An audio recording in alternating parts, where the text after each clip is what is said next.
नमस्कार। गणित के अध्ययन की श्रृंखला में आपका स्वागत। हम कोणों का अध्ययन कर रहे थे। इसी कड़ी में अगला बिंदु है दो समांतर रेखाओं पर तिर्यक रेखा द्वारा बनाए गए कोणों का अध्ययन। इसे समझने से पहले हम कुछ महत्वपूर्ण शब्दों का अध्ययन कर लेते हैं। सबसे पहले है समांतर रेखा। समांतर रेखाएं दो या दो से अधिक रेखाएं जिनके बीच की दूरी समान हो। दूसरे शब्दों में हम कहें दोनों रेखाओं को यदि अनंत तक खींचा जाए तो वे एक दूसरे को काटनी नहीं चाहिए, समांतर रेखाएं कहलाती हैं। उदाहरण के लिए स्केल, पटरी। असमांतर रेखाएं दो या दो से अधिक रेखाएं जिनके बीच की दूरी समान नहीं हो या दो रेखाओं को अनंत तक खींचने पर वे किसी बिंदु पर एक दूसरे को काटती हो, असमांतर रेखाएं कहलाती हैं। उदाहरण कोण, या दूसरे शब्दों में हम ये समझना चाहें कि जो रेखाएं समांतर नहीं है वे रेखाएं असमांतर है। तिर्यक प्रतिच्छेदी रेखा GH तिर्यक प्रतिच्छेदी रेखा है जो समांतर रेखाएं AB और CD को दो बिंदुओं पर काट रही है। बिंदु हैं E और F। यहां बिंदु E पर निम्न कोण बने,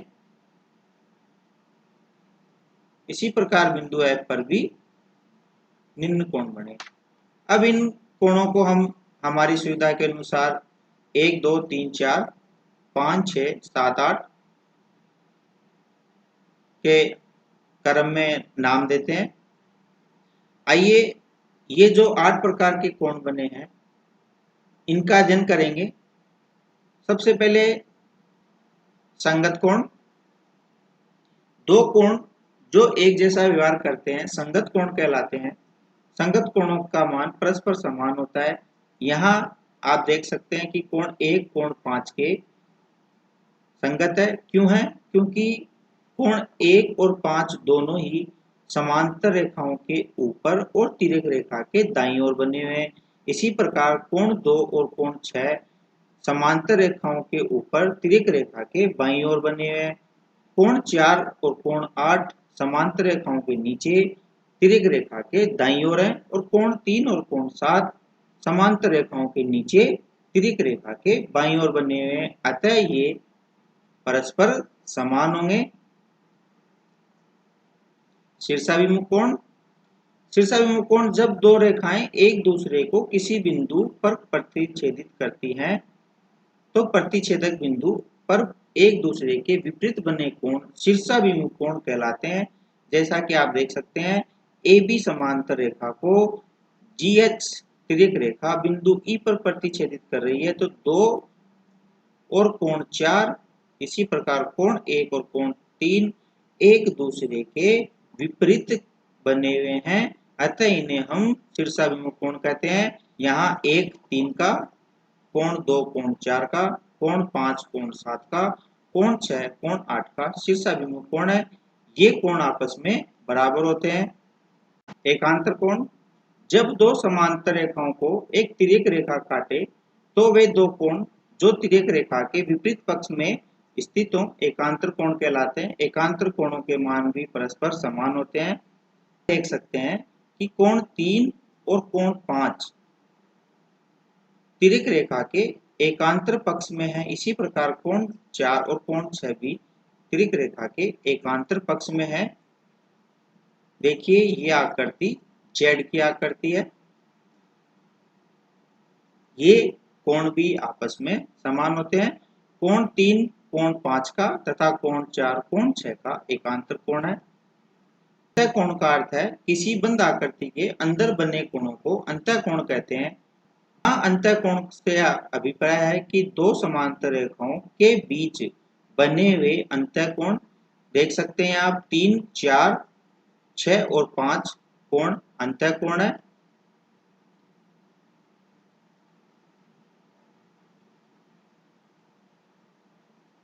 बाह्य कोण, बाह्य कोण का अर्थ है किसी आकृति के बाहर बने कोणों को बाह्य कोण कहते हैं। यहाँ हमारा अभिप्राय है कि समांतर रेखाओं के बाहर बने कोण बाह्य कोण कहलाते हैं, जैसे कोण 1, कोण 2, कोण 7 और कोण 8, ये चारों बाह्य कोण है।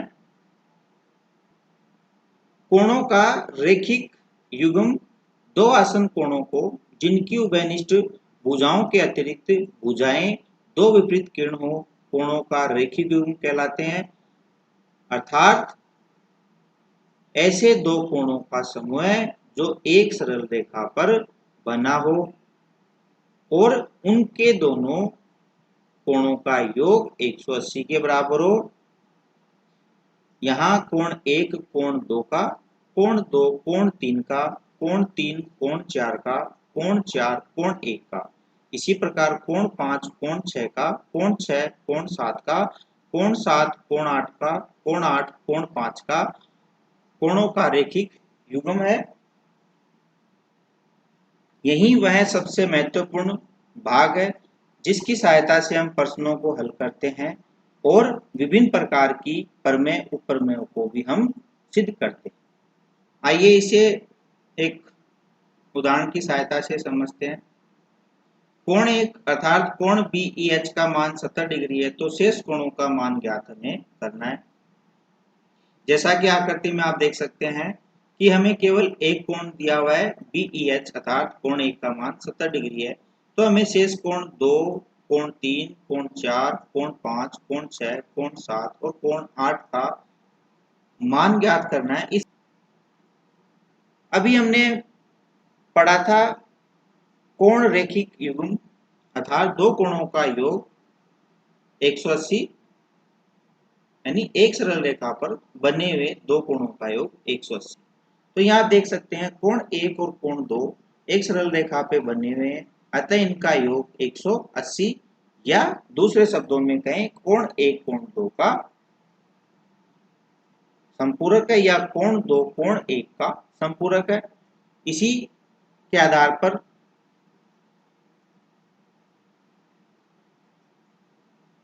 कोण 1 तथा कोण 2 रेखिक कोण युग्म है, अतः रेखिक कोण युग्म अभिव्यक्ति से कोण 2 प्लस कोण 1 बराबर 180। क्योंकि कोण 1 का मान 70 है, अतः 180 में से 70 घटाने पर 110, अतः हमारे पास कोण 2 का मान 110 डिग्री प्राप्त हुआ। अब कोण 2 कोण 4 का शीर्षाभिमुख कोण है, अतः कोण 2 के बराबर कोण 4 होगा। इसी प्रकार कोण 4 का एकांतर कोण 6 है, अतः कोण 6 का मान भी 110 होगा। कोण 6 कोण 8 का शीर्षाभिमुख कोण है, अतः कोण 8 का मान भी 110 डिग्री होगा। क्योंकि कोण 1 70 डिग्री का है और कोण 1 का शीर्षाभिमुख कोण 3 है, अतः कोण 3 भी 70 डिग्री का। कोण 3 कोण 5 के एकांतर है, अतः कोण 5 का मान भी 70 डिग्री। इसी प्रकार कोण 5 कोण 7 का शीर्षाभिमुख कोण है, अतः कोण 7 का मान भी 70 डिग्री। आइए शेष कोणों को लिखते हैं। जैसा कि अभी हमने ज्ञात किया कोण 2 110 का, कोण 2 का कोण 4 शीर्षाभिमुख कोण, अतः कोण 4 110 का, कोण 4 कोण 6 का एकांतर, अतः कोण 6 भी 110 का, कोण 6 का कोण 8 शीर्षाभिमुख कोण, अतः कोण 8 भी 110 का।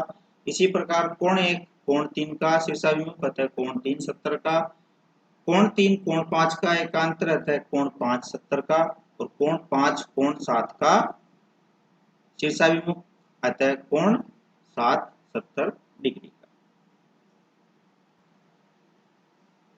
आइए इसे एक अन्य उदाहरण से समझते हैं। मान लीजिए कोण 1 80 डिग्री का है, तो शेष कोण, यदि कोण 1 80 डिग्री का है तो कोण 2 100 डिग्री का होगा। इसी प्रकार शेष कोण भी हम ज्ञात कर सकते हैं। मान लीजिए आपसे कोई कहे कि सिद्ध कीजिए कि ये दो रेखाएं समांतर होंगी, तो इसको समांतर सिद्ध करने के लिए तिर्यक रेखा के एक और बने अंत्यकोणों का योग 180 डिग्री होना चाहिए। यहाँ कोण 1 80 डिग्री का है, 80 डिग्री का है, अतः कोण 3 भी कितना होगा 80 का। जब कोण 3 80 डिग्री का है तो कोण 2 कितने का होगा 100 डिग्री का। जब कोण 2 100 डिग्री का है तो 2 कोण 6 के संगत है, अतः कोण 6 भी कितने का होगा 80 डिग्री का। 80 और 100 मिलाकर 180। आशा है वीडियो आपको पसंद आया होगा।